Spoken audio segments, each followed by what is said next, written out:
Hey guys, Kenny here. So today we're going to go ahead and move on, talk a little bit about light and transverse waves. So we introduced you to last class the electromagnetic spectrum, and so we want to go ahead and get a little bit more detailed on how that works. So a lot of what we're going to talk about today deals with the electromagnetic spectrum in general, but also very particularly for certain things to visible light, which is what we're going to be dealing with most here. All right, so let's go ahead and jump right in.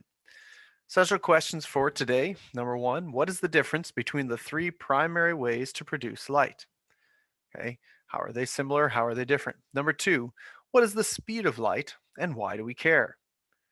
And number three, how do the terms opaque, transparent, and translucent relate to each other and to light? All right, so let's go ahead and jump right in. Let's take a look at light and matter. So every time you see something, light's involved. Whether you're looking at a light bulb, something that produces light, or a car, which is reflecting light, or this presentation, which is projecting light. Light brings visual information to our eyes. Now, the very act of seeing means receiving light and forming images in your mind from the light you received from your eyes. Now, similar to the pathway we talked about in terms of auditory transduction and the way sound is processed, what we see is our brain interpreting data coming in and being absorbed by our eyes. Okay. In complete darkness, we can't see anything. If it was true darkness, you would not be able to see a thing because there's no light data coming in to be registered at the back of our eyeballs. Like sound and heat, light is a form of energy, and we have learned how to make light and use it to do all sorts of different things.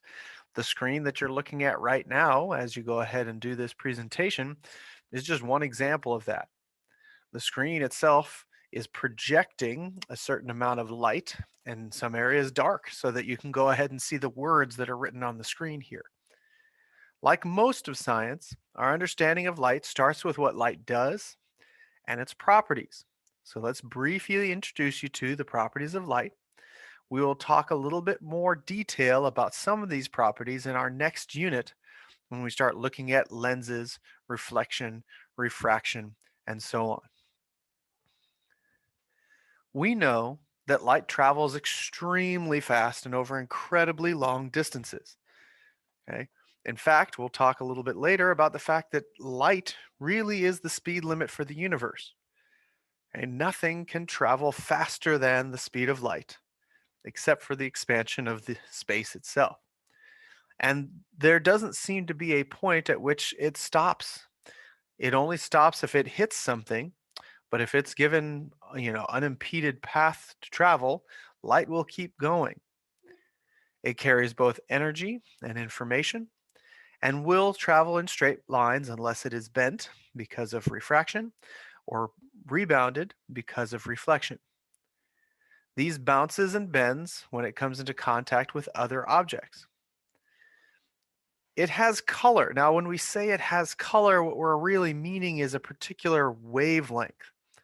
What we interpret as different colors in the visible light spectrum represents a very specific range of the visible light portion of the electromagnetic spectrum. And light has different intensities. It can be really, really bright, lots of energy behind it, or it can be really, really dim with very little energy behind it. Okay, so this relates again to our discussion before in terms of things like amplitude.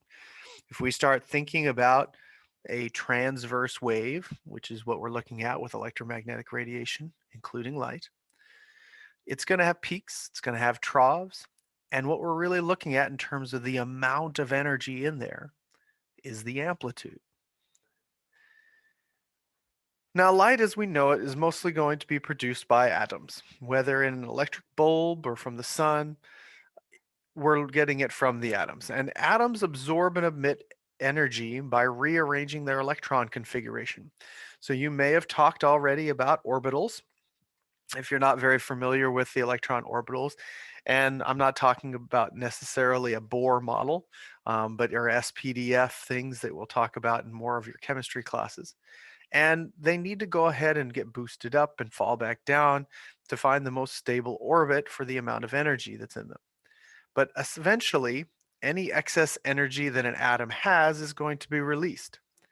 And when an atom releases the extra energy, it's usually, not always, but usually going to come off as light. Now, you see because light in the room reflects or emits from the object onto our eyes. So if you were in a perfectly dark room with no light, you would not be able to see anything at all.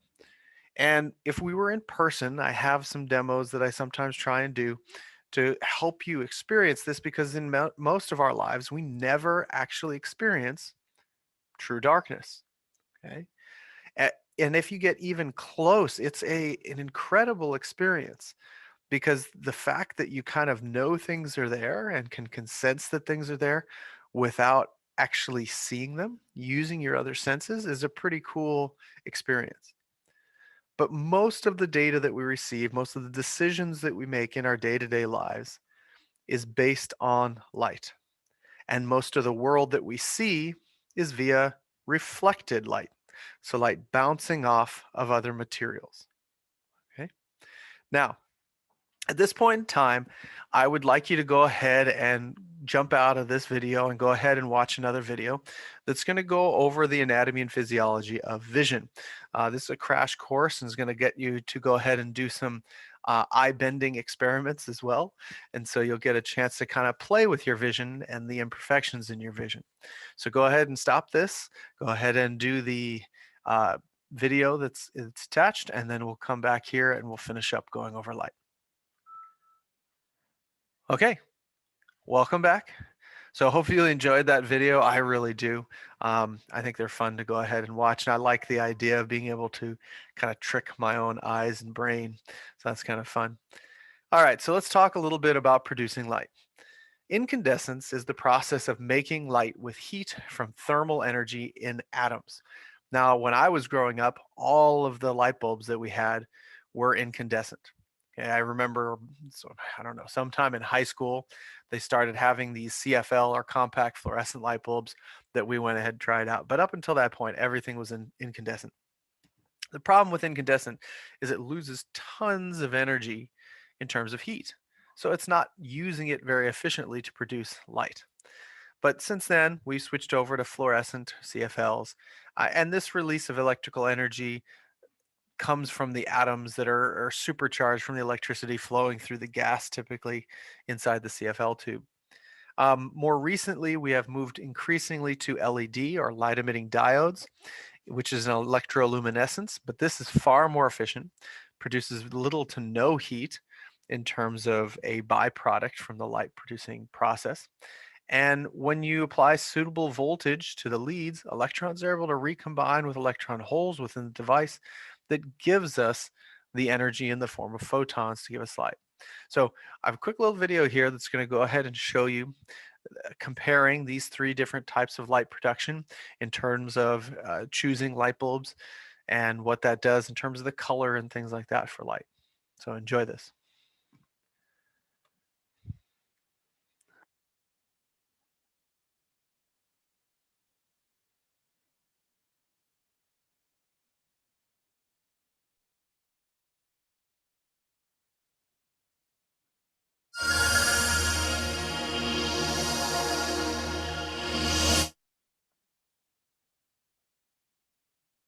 Hi everyone, today we are talking about A19s, more commonly known as the humble light bulb.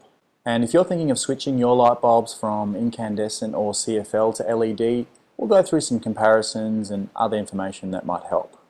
There are some 2 billion light bulbs like this one installed in US homes today, and it's strange to think these bulbs we've known our whole life will soon disappear completely. The incandescent bulb revolutionized the world, but their time has come to an end. Governments all over the world are phasing them out in favour of more efficient light bulbs. What now? The CFL, or compact fluorescent lamp, has been around since the 90s as a replacement to incandescent bulbs, and they certainly offer an improvement in efficiency and lifetime, but also some drawbacks. They contain hazardous mercury and can shed an unfavourable or harsh light in the home. It's very likely that LED will win out and become the dominant light for the home, office, warehouse, even outdoors. They're simply more durable, longer lasting, and more efficient. Though, to be fair, perhaps their biggest and only downside has been their high cost. But that's now changed, making them an affordable and sensible choice. In another video, we'll go through the actual dollars and cents comparison between using each type of bulb. Let's take a closer look at all three types of bulbs. Incandescent bulbs work by passing electricity through a thin metal filament. The filament gets so hot it glows white and gives off light and heat. In fact, about 90% of the electricity used in the conversion to light is wasted as heat. The CFL A19 bulb works completely differently. The white twisted glass tubes are filled with phosphor and other gases. Then mercury is shot through the tubes and the excited gas gives off light. This is called fluorescence. LEDs use an LED chip or chips that are mounted to a heatsink body. The very efficient LED semiconductor chip has electricity pass through it and in the process gives off light. The heatsink helps keep the LED chip cool. What's great about all these bulbs is that they are interchangeable. If they have the same base, you can screw one out and screw another in, be it LED, CFL, or the old incandescent. Incandescents and CFLs need to get hot to work. The filament of an incandescent will reach about 5,000 degrees Fahrenheit, and the gases of a CFL give off more light the hotter they get. In fact, a common complaint of CFLs is that they can take a minute to warm up before they reach full light levels. LEDs are the opposite. They run cool and in fact prefer operating in the cold. It's the purpose of the LED heatsink to keep the LED chip cool, but even after being on for hours in hot ambient temperatures, LEDs will be much cooler to the touch than the other two. An incandescent lasts around 1,000 hours, CFL 5,000 hours, and LED 50,000 hours. To put that in perspective, a light bulb on for 3 hours a night is about 1,000 hours a year. 50,000 hours is a very long time. But to be accurate, no LED bulb manufacturer has tested a batch of their bulbs for 50,000 hours. That would be 24/7 for about 5 years. And LED technology has moved too fast for that kind of trial to be useful. Instead, they test them for about 6,000 to 10,000 hours and note the very little degradation and failure rate. So 50,000 hours is an average for manufacturers. Some claim less, some claim more. In fact, in lab conditions, an LED chip could last for millions of hours. As mentioned earlier, only about 10% of the electricity used by an incandescent actually gets converted to light. The other 90% is wasted as heat. CFLs and LEDs are much more efficient, converting about 30% of electricity to light. But LEDs have another important advantage. Unlike all other bulbs that give off light in all directions, LEDs only direct their light down. And in most fixtures, say like a can light in your ceiling, any upward light from the bulb gets trapped. As much as 50% of light in fixtures like can lights gets wasted when using either incandescent or CFL bulbs. Imagine using one of each type of bulb in your ceiling and they were equally bright. For an equivalent light level, it would be something like this. So as a rule of thumb at the moment, LED bulbs of any type use only about 15% of the electricity compared to an incandescent and about 50% compared to a CFL.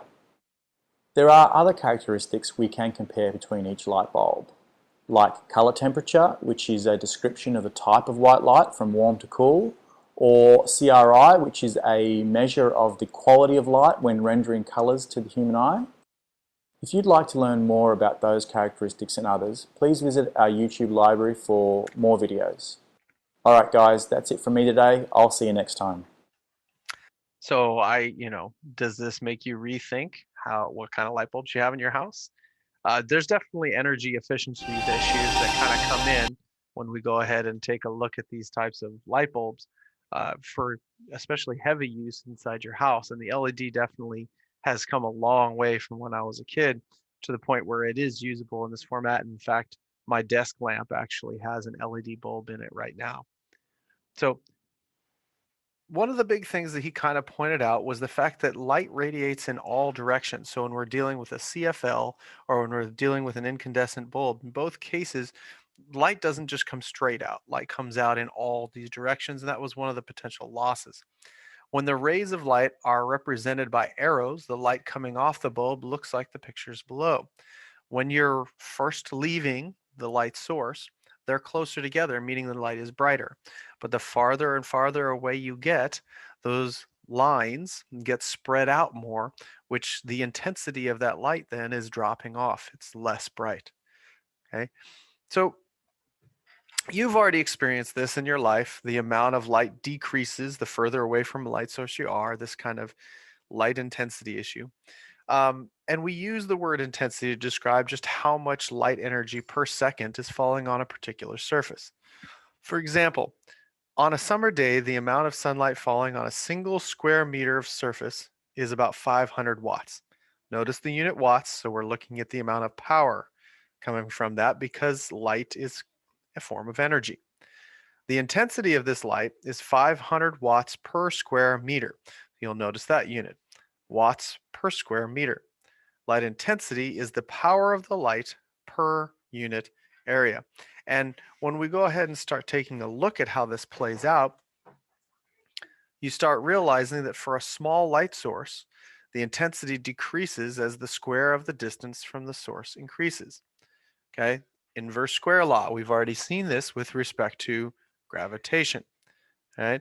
So if you have your light source and you're twice as far away as the original individual, you will receive 1/4 of the light.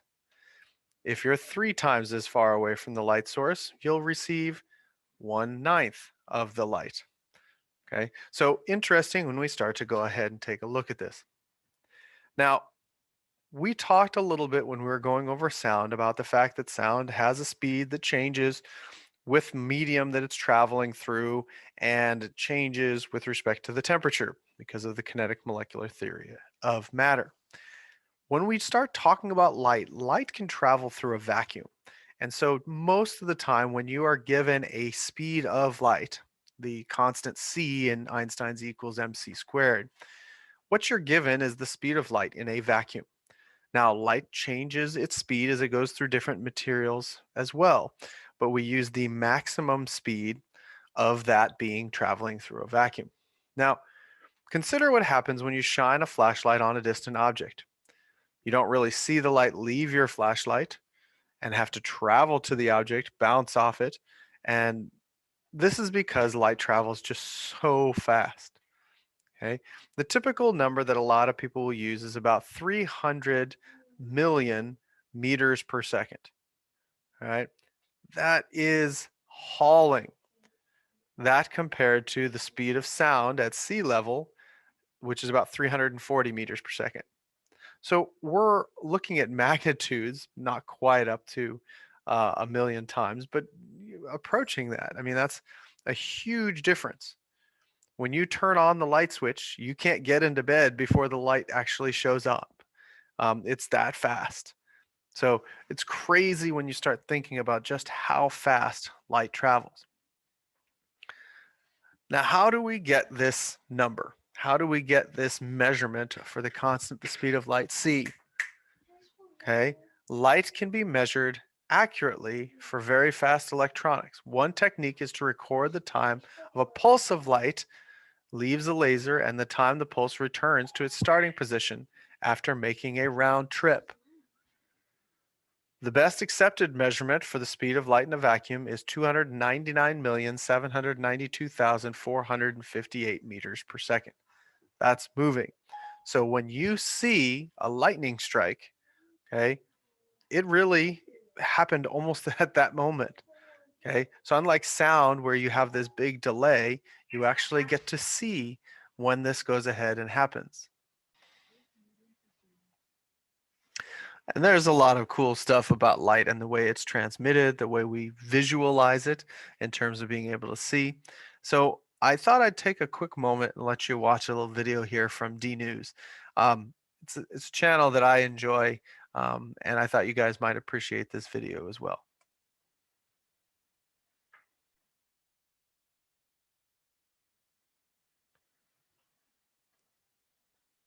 What do you think light is, Trace? Is it a I don't know. wave or is it a particle? I thought it meant that I had less fat in my yogurt.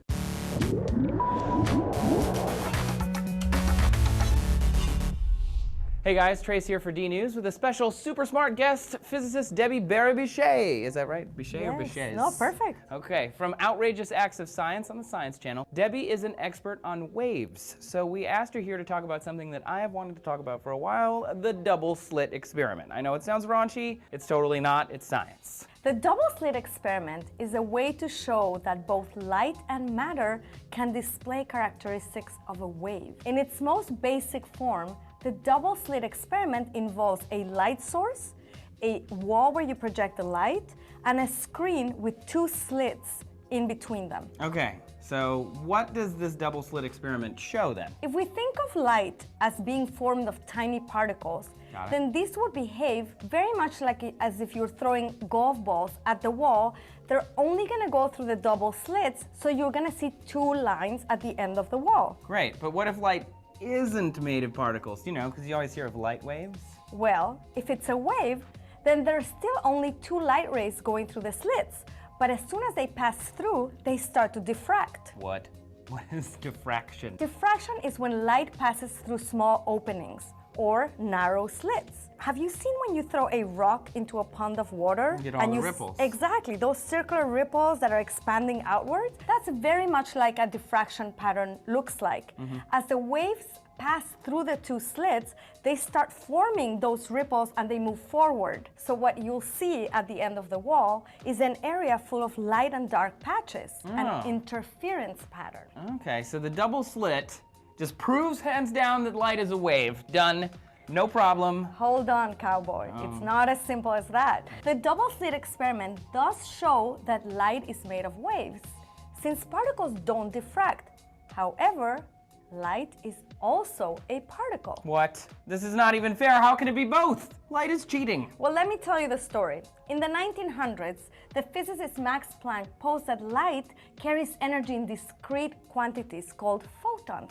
And Einstein took that theory further and studied and won the Nobel Prize for the photoelectric effect. Oh, I've heard of this one. Okay, so Einstein pointed ultraviolet light at metal and then detected the electrons that were coming off of it. So what you're saying is that this proves that light is made of photons and not waves, because the tiny balls of photon energy were transferring energy out of the metal and getting electrons. Exactly. Yes, because the photons, if you think of them as billiard balls, they're hitting the single electrons that are then moving and disengaging from their atomic orbits and then coming out. But that doesn't make sense then, because how can light be a wave and a particle at the same time? Welcome to the weird world of quantum mechanics. Einstein paved the way by embracing the wave-particle duality. A central concept of quantum mechanics is the inability of concepts like wave and particle to fully describe the behavior of quantum-scale objects. So as the double-slit experiment can prove that light behaves as a wave, the photoelectric experiment proves that light also behaves as a particle. And this is what quantum mechanics shows, that we can take one view or the other, wave or particle, but not both simultaneously. See, this is just difficult stuff. Quantum physics is hard, and you are obviously super smart, so thank you for coming and talking to us about it. And thanks for tuning into D News today, everyone. Do you have any crazy questions that you want us to answer about some Okay, so light is both a wave and a particle. And when we go ahead and start looking at this, and Einstein's equation, the E equal mc squared equation, is part of Einstein's theory of special relativity. And it shows that increased relativistic mass of a body comes from the energy of motion of the body. So kinetic energy, E, divided by the speed of light squared, c squared, gives you the mass. And this equation expressed the fact that mass and energy are the same physical entity and can be changed from one into the other, which should make some sense because of the law of conservation of mass and the law of conservation of energy. Cannot be created nor destroyed, simply changed in terms of form. Okay, and so there's a lot more we could talk about in terms of light and its behavior. And if you want more information, please don't hesitate to reach out. And we can talk a little bit more about the wave-particle duality of light. But today I wanted to go ahead and finish with some basic terms in terms of how light transmits through or within objects. And so then we'll leave these with you today. So they are opaque, transparent, and translucent. Objects can absorb light, reflect light, and transmit light. And we'll go over all of this in more detail in our next unit. or they can allow light to pass through them. This type of matter in an object determines the amount of light that it absorbs, reflects, and transmits. So let's look at these three terms. Okay, we'll begin with opaque. Opaque materials are those that absorb and reflect the light, but do not allow any light to actually pass through it. And so you cannot see through an opaque object. Translucent objects, on the other hand, allow some amount of light to pass through them, but you can't see clearly through them because you still have light that's reflected and absorbed. So this candle holder here that you see is what we would consider translucent. This is common for a lot of objects that we typically think of falling in this last category, but they're actually in this one because they're not fully transparent. So transparent objects are those that allow almost all of the light that strikes them to go straight through it. And so they appear clear and you can see objects through them. We think about things like windows. Okay. Glass is a great example, if it's in the right form, of a transparent material. But only a small amount of light actually gets absorbed or reflected in these particular instances. Okay, so stay safe, stay healthy, guys. Hope you got something out of this, and we'll talk to you soon. Take care. Bye-bye.